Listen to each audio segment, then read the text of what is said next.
Boeing discusses the huge potential of the Indian aviation market. India is the fastest growing aviation market that we see for the future. So we see over 2,400 aircraft of new deliveries that the industry will need between now and 2040. And again, this is the fastest growing market, and the fleet, the number of aircraft that supply a capacity for India will grow by almost 5 times in the next 20 years. In the last 10 years, low-cost carriers in India have expanded by about 6 times. So it's the fastest growing domestic market in the world, and we see that growth continuing. I think the UDAN scheme has played a key role, and I think honestly that a lot of the single-aisle demand will be built off of these UDAN routes, where you see smaller aircraft that develop the market and then ultimately move into larger aircraft as we see more and more travelers.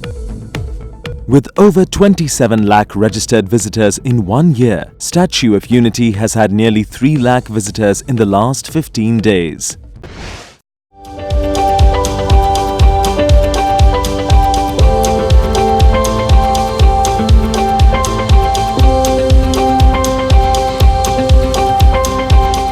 TravelTV.News is wonderful. It's very informative, and I look forward to receiving the clippings every morning. It's a very comprehensive information, accurate, related to the entire service industry.